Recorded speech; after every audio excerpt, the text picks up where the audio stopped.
Iran ഗൾഫിലെ ഹീറോയോ അതോ വില്ലനോ?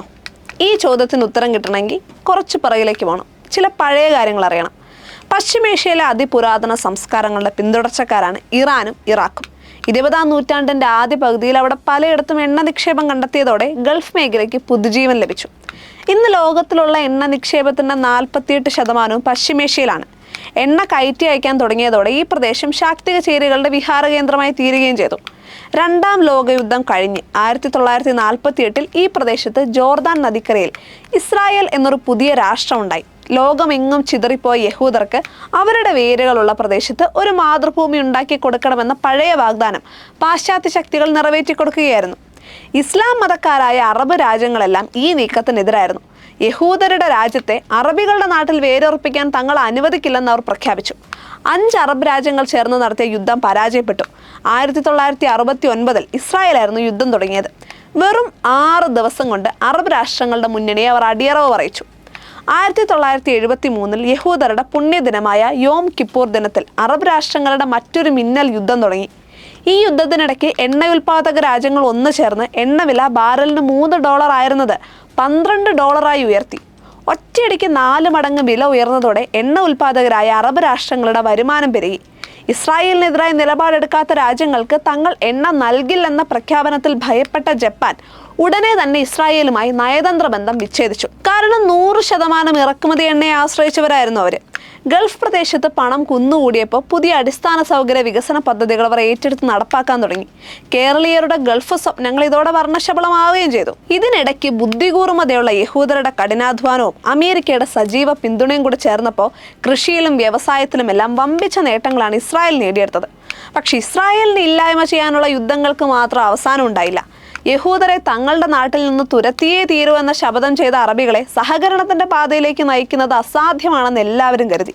പക്ഷെ 39ാമത്തെ അമേരിക്കൻ പ്രസിഡന്റ് ജിമ്മി കാർട്ടർ അവിടെ ഒരു അത്ഭുത പ്രവർത്തകനായി പ്രത്യക്ഷപ്പെട്ടു. 1978 പ്രസിഡന്റ് കാർട്ടറുടെ കാർമ്മികത്വത്തിൽ ചരിത്ര പ്രസിദ്ധമായ ക്യാമ്പ് ഡേവിഡ് കരാറിൽ ഈജിപ്തിന്റെ പ്രസിഡന്റ് അൻവർ സാദത്തും ഇസ്രായേൽ പ്രധാനമന്ത്രി മെനാഹം ബെഗിനും ഒപ്പുവെച്ചു.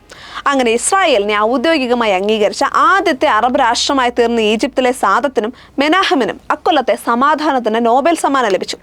ഈജിപ്തിന്റെ ഈ നിറമാറ്റം അറബികൾക്ക് തീരെ ഇഷ്ടപ്പെട്ടില്ല. ഈജിപ്തിനെ അറബ് ലീഗിൽ നിന്ന് അവർ പുറത്താക്കുകയും ചെയ്തു. പക്ഷേ സമാധാനത്തിന്റെ വിളി ശക്തമായിരുന്നു. ഒരു വശത്ത് ഇസ്രായേലുമായി വ്യാപാര ബന്ധം സ്ഥാപിച്ച് കൂടുതൽ ലാഭം സമ്പാദിക്കാനുള്ള വ്യഗ്രത, മറുവശത്ത് പശ്ചിമേഷ്യയിലെ വലിയ രാജ്യവും വൻ ശക്തിയുമായ ഇറാനോടുള്ള ഭയം. ഈ ഘടകങ്ങൾ രണ്ടും ഗൾഫ് രാജ്യങ്ങൾക്ക് ക്യാമ്പ് ഡേവിഡ് സ്പിരിറ്റ് ഉൾക്കൊള്ളാനും അമേരിക്ക ഇസ്രായേൽ കൂട്ടുകെട്ടിനോട് അടുക്കാനും പ്രേരണ നൽകി. എങ്കിലും അടുത്ത കരാറുണ്ടായത് 40 കൊല്ലം കഴിഞ്ഞിട്ടാണ്. 2020 സെപ്റ്റംബറിൽ ഇസ്രായേൽ UAE കരാർ. പ്രസിഡന്റ് ട്രംപിന്റെ ആദ്യത്തെ ടേമിൽ ഇസ്രായേലും UAEയും നയതന്ത്ര ബന്ധം സ്ഥാപിക്കുന്നത് ഉൾപ്പെടെയുള്ള കരാർ വന്നതോടെ Dubai, Abu Dhabi, Sharjah, Ajman, Fujairah, Ras al Khaimah, Al Ain എന്നീ 7 UAE അംഗരാജ്യങ്ങൾ ഇസ്രായേലിനെ അംഗീകരിച്ചു. ഇതിനിടയ്ക്ക് ജോർദാൻ 1994 ഇസ്രായേലിനെ അംഗീകരിച്ചിരുന്നു. സുഡാൻ, മൊറോക്കോ എന്നീ രാജ്യങ്ങൾ 2020. 2023 സൗദി അറേബ്യ ഇസ്രായേലിന് അംഗീകാരം നൽകുന്ന വിഷയത്തിൽ ചർച്ച തുടങ്ങി. സൗദിയുടെ ആകാശ സീമയിൽ ഇസ്രായേലിന്റെ വിമാനങ്ങൾക്ക് പറക്കാൻ അനുമതി നൽകി. സൗദി അറേബ്യയുടെ കിരീടാവകാശിയായ സൽമാൻ രാജകുമാരൻ ഒരു നിബന്ധന മുന്നോട്ട് വെച്ചു. തങ്ങൾ ഇസ്രായേലിന് അംഗീകാരം നൽകുമ്പോൾ ഒരു സ്വതന്ത്ര പാലസ്തീൻ രാജ്യം കൂടി അവിടെ ഉണ്ടാകണമെന്ന്.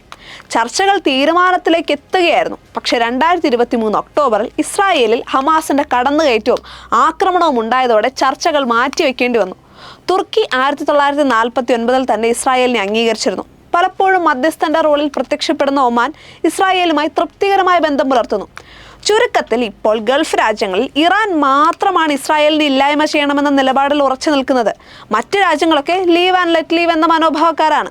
നിർഭാഗ്യവശാൽ പശ്ചിമേഷ്യയിലെ ഏറ്റവും ശക്തമായ രാജ്യവും ഇറാനാണ്.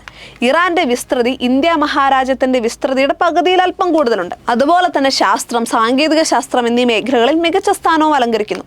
ഇറാന്റെ ജനസംഖ്യ 9 കോടി. വിദ്യാഭ്യാസം, മനുഷ്യ വിഭവശേഷി, സാംസ്കാരിക നിലവാരം തുടങ്ങിയ മേഖലകളിലെല്ലാം വലിയ പുരോഗതി നേടിയിട്ടുണ്ട്.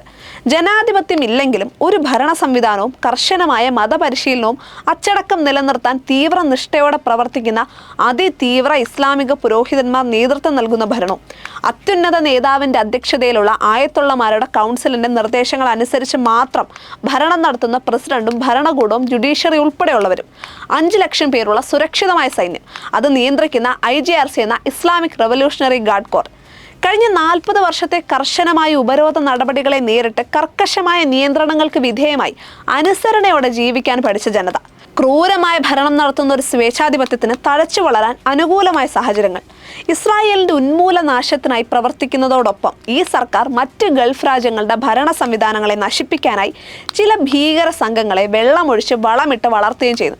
ഉദാഹരണത്തിന് സിറിയയിലും ലബനനിലും സർക്കാരുകളെ തകർക്കാൻ പടപൊരുതുന്ന സായുധ സേന ഹിസ്ബുള്ള, ഇസ്രായേലിനെതിരെ സമരം ചെയ്ത് 2023 ഒക്ടോബറിൽ അപ്രതീക്ഷിതമായി കടന്നു കയറി 1000-ഓളം പേരെ വധിച്ചും ബന്ദികളാക്കി പിടിച്ചും 70,000 പേരുടെ ജീവഹാനിക്കിടയാക്കിയ യുദ്ധത്തിന്റെ കാരണക്കാരായ ഹമാസ് ഭീകരവാദികൾ, യമനിൽ താവളമടിച്ച് ചെങ്കടലിലൂടെ കടന്നുപോകുന്ന ചരക്ക് കപ്പലുകളെ ആക്രമിച്ച് കൊള്ളയടിക്കുന്ന ഹൂതികൾ. ഈ തീവ്രവാദ സംഘടനകൾ മൂന്നിനും സാമ്പത്തിക സഹായവും സൈനിക പരിശീലനവും ആയുധങ്ങളും നൽകി ഗൾഫ് മേഖലയിൽ പലയിടങ്ങളിലും അസ്വസ്ഥതകൾ ഉണ്ടാക്കാൻ ശ്രമിക്കുന്നത് ഇറാൻ സർക്കാരാണ്. 1979 ഇസ്ലാമിക് വിപ്ലവം നടത്തി ആയത്തുള്ളമാരുടെ തീവ്രവാദ സംഘം ഭരണം പിടിച്ചെടുത്തപ്പോൾ എല്ലാ നയതന്ത്ര മര്യാദകളും ലംഘിച്ച് ടെഹ്റാനിലെ അമേരിക്കൻ എംബസിയിൽ പ്രവർത്തിച്ചിരുന്ന 100-ൽ പരം ഉദ്യോഗസ്ഥരെ ബന്ദികളാക്കി. അവസാനം 1.5 കൊല്ലം കഴിഞ്ഞ് അൾജീരിയയുടെ മധ്യസ്ഥതയിൽ ഭഗീരഥ പ്രയത്നം നടത്തിയാണ് ഇവരെ മോചിപ്പിച്ചെടുക്കാൻ അമേരിക്കയ്ക്ക് കഴിഞ്ഞത്. ഇങ്ങനെ വിവിധ മാർഗങ്ങളിലൂടെ കുൽസിത പ്രവർത്തനങ്ങൾ നടത്തി ഗൾഫ് മേഖലയിലാകെ വ്യവസ്ഥാപിത സർക്കാരുകളെ തകിടം മറിച്ച് ശല്യക്കാരായി തീർന്നിരിക്കുന്ന ഇറാൻ ഒരു അണ്വായുധ ശക്തിയായി തീർന്നാൽ ലോകത്തിന്റെ നിലനിൽപ്പിന് നല്ല വെല്ലുവിളിയാകില്ലേ? ഇറാന്റെ അണുബോംബിന്റെ ആദ്യത്തെ ഇര ഇസ്രായേൽ ആയിരിക്കില്ലേ?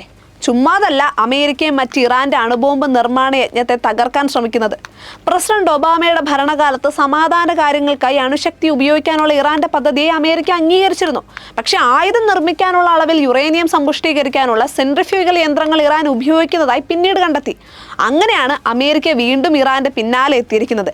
ഇനി പറ, ഇറാൻ ഗൾഫ് മേഖലയിലെ ഹീറോയാണോ വില്ലനാണോ?